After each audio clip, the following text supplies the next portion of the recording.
দ্বিতীয় সন্তানের মা হওয়ার গুঞ্জন যখন নেট দুনিয়ায় ঘুরপাক খাচ্ছে, ঠিক তখনই আলোচনার কেন্দ্রে উঠে এলো শবনম বুবলির শাকিব খান প্রশংসা। গতকাল শুক্রবার ৬ ফেব্রুয়ারি রাজধানীর একটি শোরুম উদ্বোধনী অনুষ্ঠানে হাজির হয়ে ঢালিউড সুপারস্টার শাকিব খানকে ঘিরে ভিন্ন মাত্রার মন্তব্য করলেন চিত্রনায়িকা শবনম বুবলি।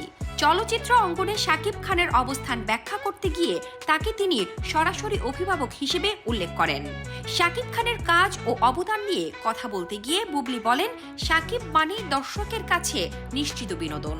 তার ভাষায়, এত বছর ধরে একা হাতে ইন্ডাস্ট্রিকে টেনে নিয়ে যাওয়ার সক্ষমতা খুব কম মানুষেরই আছে। তিনি বলেন, যদি বাংলাদেশের ফিল্ম ইন্ডাস্ট্রিকে একটি প্রতিষ্ঠান হিসেবে ধরা হয়, তাহলে সেই প্রতিষ্ঠানের প্রধান দায়িত্বে শাকিব খানই সবচেয়ে উপযুক্ত। বুবলি আরও বলেন, শাকিব খান তাদের কাছে কেবল একজন তারকা নন, তিনি একজন প্রিন্স। একই সঙ্গে শাকিব খানের আসন্ন সিনেমা প্রিন্স নিয়েও আশাবাদ ব্যক্ত করেন এই নায়িকা।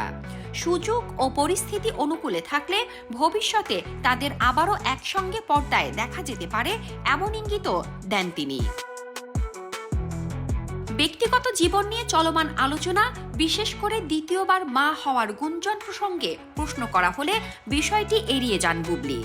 তিনি জানান, সঠিক সময় ও পরিস্থিতি বুঝেই এসব বিষয়ে কথা বলবেন। ভালোবাসা দিবস নিয়ে নিজের ভাবনা তুলে ধরে বুবলি বলেন, তার কাছে ভালোবাসা মানে শুধু আবেগ নয়, এর সঙ্গে জড়িয়ে আছে সম্মান, বিশ্বাস, আস্থা, ত্যাগ আর কম্প্রোমাইজ। শাকিব খানের কাছ থেকে পাওয়া সবচেয়ে মূল্যবান উপহার কি, এমন প্রশ্নের জবাবে তিনি টাকা পয়সা বা গহনার কথা না বলে বরং দীর্ঘদিনের সম্পর্ক, পরিবার এবং সুন্দর স্মৃতিগুলোর কথাই তুলে ধরেন।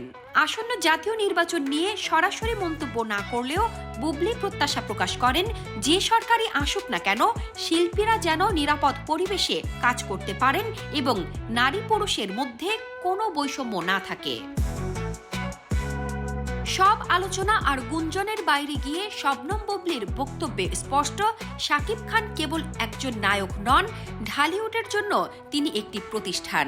আর সময় ঠিক করবে এই সম্পর্ক ও জুটির গল্প সামনে আরও নতুন কোন অধ্যায় যোগ করে। শামসাদ শাহরিন, দৈনিক আওয়ার বাংলাদেশ।